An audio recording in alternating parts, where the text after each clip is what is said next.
She sat alone on the edge of the trade station, shivering in the shadows, her massive frame hunched to hide the shame burned into her by 1,000 cruel stares. Too big, they all said. Not worth breeding, they sneered. Not once had a hand reached for hers, until he came. A human, scruffy, scarred, and smiling like she wasn't a mistake. He didn't flinch from her size. He offered her warmth. A home. And then, something more. Now she's carrying his child, and no one dares call her worthless again. The auction block was a slab of cold ferrocrete, stained with years of desperation and sweat. She stood at the edge of it, towering over the others, her wide shoulders slumped and eyes fixed on the floor. The collar around her neck chafed against sensitive scales, and her clawed hands were folded tightly in front of her belly, trying to seem smaller, less noticeable, less unacceptable. She was no runt, no slim, desirable sylph with a swaying tail and enticing pheromones. No, Eulani was big. Not just tall but dense, thick-hipped and broad-chested, with thighs like tree trunks and arms built for hauling freight. On her world, she had been called a fortress. On this station, she was called unworthy. The auctioneer's voice droned on, hawking other prizes, slimmer females, docile-looking, painted in bright bioluminescence. Buyers leaned in eagerly for them, flashing creds and snapping images for later selection. Not one of them looked at her. Not one even bothered to ask her name. It didn't matter anymore. None had in over 4 rotations. She had once been free. A dockhand on Colax V, strong, capable, feeding her family with overtime credits and heavy lifting no one else wanted. Then the floods came, 3 moons ruptured their orbit and drowned her homeworld. No ships came. No aid was offered. The scavengers did, though. They came with promises of safety, transport, relocation. She had climbed aboard with nothing but her sister's memory locket and a rough canvas bag of supplies. That had been traded for food. Then for water. Then the rest of her, traded for nothing. Now she stood waiting for no one to bid. The auctioneer finally gave a forced laugh. This one's special, folks. Strong enough to lift a shuttle wing, huh? Great for manual labor, or maybe you like them big, eh? A few chuckles, but no offers. Eulani's jaw tightened. Then footsteps. A slow, deliberate stride, boots on metal flooring. She didn't raise her eyes until the scent hit her, alien but warm. Earthy. Familiar in some primal way. Human. He stood in front of the platform, arms crossed, gaze fixed on her, not leering, not calculating. Just observing. His hair was dark, a little messy, streaked at the temples with gray. His face bore lines, age or hardship, maybe both. But his eyes, those gray-green eyes, were steady. She's not chipped, he said. No, sir, the auctioneer said quickly. She's unclaimed stock, scavenger intake. No aggression marks, no disciplinary flags, just, well, no one's made a bid. She's not really the... I'll take her, he said. Silence fell. Even the data pad stilled. The auctioneer blinked. You pardon, sir? Just like that. He nodded once. Transfer the collar off to me. I'll sign the bond. Why, yes, sir, yes, of course. Eulani's mouth was dry. Her heart pounded, thunder in her chest. She didn't know what stunned her more, the fact that someone had claimed her, or the fact that he hadn't even touched her yet. He took the remote with a nod and climbed the short steps to her side. She flinched instinctively, but he didn't grab her. He stood at a respectful distance, looking up at her with that same calm expression. What's your name? He asked. She swallowed hard. Eulani, she said softly. He nodded. Mine's Cole. And with that, he turned and walked. Not dragging her. Not commanding. Just walking. After a moment, she followed. He took her to a small freighter, not flashy, not big, but clean. Organized. Lived in. He offered her water first, real water, filtered, fresh. Then food, nutrient paste, not slop. Then, quiet. Just, quiet. He didn't ask her to work. Didn't chain her to a corner. Didn't inspect her like livestock. Days passed. She started sweeping, then cleaning filters, then organizing cargo lockers. He let her. Never told her to. Never told her to stop. On the 7th day, she found him patching a coolant line under the engine. She knelt beside him, silently offering the correct wrench. He took it with a nod. She stayed. You ever fly one of these? He asked, voice muffled by the engine. She shook her head. No. Only cargo loaders. He slid out and looked at her. You want to learn? Eulani stared at him. Her voice cracked. Why? He shrugged. Because you're here. You're real. And you matter. Something inside her cracked wide open. Later, she lay on the bunk he gave her, her own, with clean sheets and a door that locked from the inside. She stared at the ceiling, too stunned to sleep. No one had spoken to her like that since the floods. She was too big, she knew. Not just physically, but too big to be loved. Too much. Too strong. Too loud. She'd been told that her whole life. But Cole looked at her like he didn't see too much, only enough. One night, she woke from a nightmare, drenched in sweat, claws digging into the mattress. She stumbled into the corridor, trying to steady her breathing. He was already there. Just standing. Just waiting. He didn't ask questions. He just offered a blanket and his presence. Weeks turned into months. They flew from port to port, trading salvage, running supplies, staying under the radar. She learned the systems. Learned the stars. Learned his habits, how he always took his coffee bitter, how he hummed old Earth tunes when adjusting the grav regulators, how he looked at the stars like they were old friends. And he learned her, too, how her second set of eyelids fluttered when she was happy, how her tail swayed when she was deep in thought, how her massive hands could twist open any sealed valve with a single flex. One evening, they shared a meal in the common space, laughing over a miscalculated trade with a furry merchant who tried to sell them space bananas that were clearly painted rocks. Cole leaned back in his seat and looked at her, really looked. "You know," he said softly, "you have a beautiful laugh." She blinked. Her mouth opened, then closed again. I'm not breeding material," she said before she could stop herself. "I'm not delicate. I'm not." He stood, walked to her side, and knelt beside her chair. His hand reached for hers, rough fingers brushing over her knuckles. "Yulani," he said gently, "do you think that's all I care about?" Tears welled in her eyes, burning, unasked for. "No one's ever touched me like I was something more," she whispered. He pulled her hand to his chest, right over his heart. Well, maybe they were all blind. And that night, he didn't demand. Didn't take. He held her. He held her like she was precious. And for the first time in her life, she believed it might be true. Their bond deepened. The ship wasn't just a freighter anymore, it was home. And she was no longer cargo. She was co-pilot, partner, companion. One night, while navigating through an asteroid belt, they took a hit, nothing major, but enough to rattle the stabilizers. She dove into the maintenance bay, crawling through narrow ducts and adjusting the gyros with one massive hand while Cole read out system metrics from the bridge. Their voices were tight, focused, but in sync. When it was over, and the ship drifted safely into open space, she emerged covered in grease and panting. Cole met her at the hatch, pulling her into a hug so fierce she nearly collapsed against him. "You're amazing," he whispered into her neck. She didn't respond with words, she didn't have them.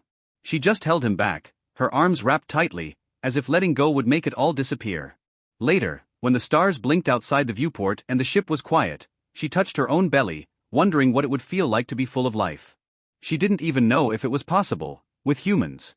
No one had ever tried. No one had ever stayed long enough. But Cole, he wasn't like the others. He never was. And neither was she. Yulani woke before the ship's chrono buzzed. She always did now, her internal clock tuned to every vibration of the freighter.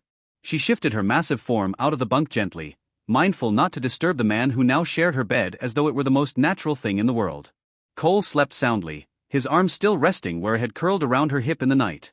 His warmth lingered on her skin, even as she moved through the ship in quiet efficiency. There was a rhythm now, an unspoken coordination between them. She prepped the diagnostics, checked the fuel levels, then started brewing the bitter sludge Cole insisted on calling coffee. She couldn't stomach the stuff, but the smell of it grounded her in a way she never expected, like home. Real home. Not Colax V. Not the flooded ruins that haunted her dreams.